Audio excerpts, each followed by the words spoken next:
What up, YouTube family? It is fight week, but it's not only fight week. For once in the world of boxing, it is super fight week.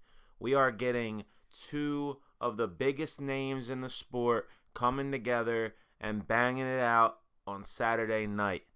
Gervonta Tank Davis, Ryan King Garcia, and like every fight, guys, I'm excited about this one.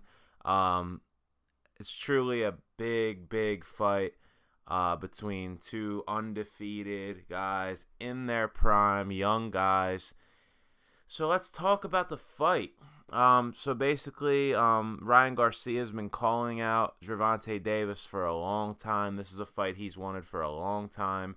Tank is smart. Tank's a businessman. Tank is much like his mentor Floyd Mayweather in the sense that he takes opportunities when they seem best for him. And he's making Ryan Garcia come down to 136 for this fight. But what's worse than that is the rehydration clause. So after Ryan Garcia weighs in at 136, he can't go over 146 on the night of the fight. So that's something to bear noticing while you're watching this fight. So let's start talking about, the fight itself. So Ryan Garcia, what he needs to do is he needs to feint his way into position and stay safe when he's entering his range.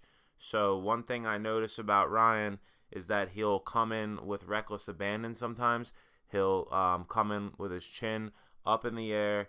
He'll come in overextending the length of his combos. So instead of just throwing like 3-4 punches, he'll sometimes throw more than that. And he doesn't really take his defense into consideration when he's unloading on opponents. And you could see that a lot in the Luke Campbell fight. With Tank's okay giving away some early rounds. As long as he can download the data he needs and find the openings he needs. He believes in his power, and rightfully so, because it's served him right thus far in his career. So he needs to just keep the combos to a minimum, keep himself safe. Don't come in, just don't walk into position. He needs to throw feints to get into position and throw different feints throughout the night. He has to keep Tank unaware of what he is truly trying to do, because if Tank catches on, it's going to be night. Ryan needs to be more mobile in this fight than he has been in previous fights.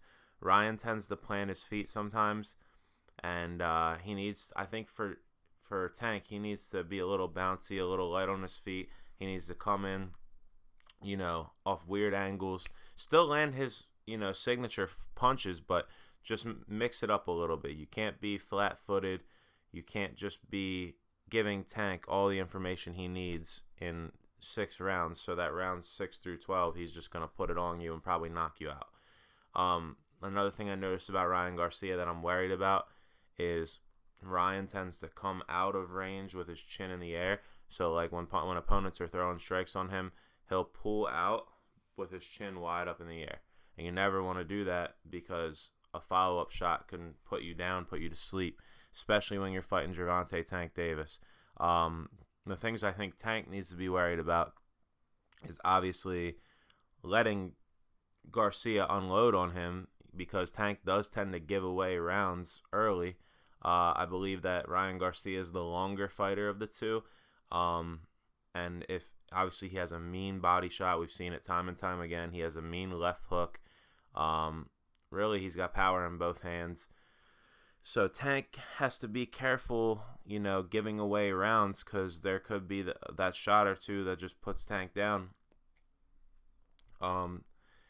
If I were Tank, I would be aggressive from the start, because I don't think that it's in his best interest to get behind in this fight. You can't always just get behind in your fights and then rely on your power. Look how that worked out for Deontay Wilder when he finally got in there with one of the other best guys in the world, because he gave away rounds to Luis Ortiz and whoever else that wanted to go up on him, and then eventually he was going to find his shot. But then when he went up against a guy where his shot wasn't enough, those rounds came into play, and what led to his demise, led to him losing his championship, and really losing 3 fights in a row to the same guy. So Garcia Tank should be aware of that as well. But yeah, those are the things I think both guys need to be worried about. I think that this fight is not going the distance, in my opinion.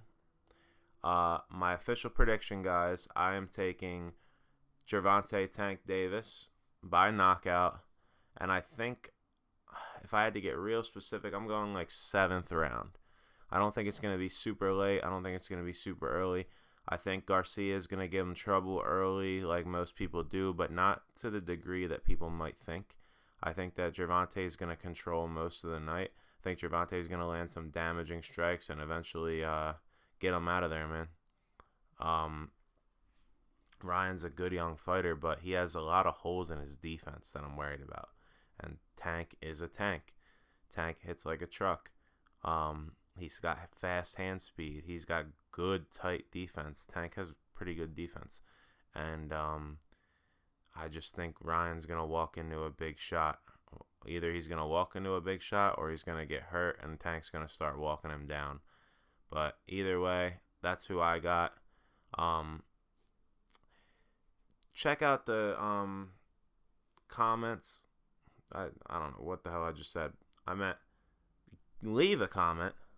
I'm sorry, guys. I got my DoorDash order here. It's messing up my brain. You know what I'm saying? But leave a comment. Let me know who's going to win this fight. Is anybody thinking that Ryan's going to get this done?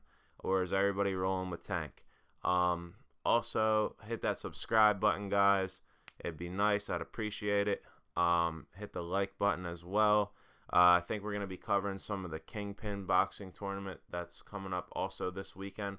Probably do some videos on that this week leading up to it. I'm super pumped up for that too. So we got a nice, good Saturday night of boxing ahead of us. As always, I love y'all, and I'll catch y'all probably tomorrow night. Let's get it.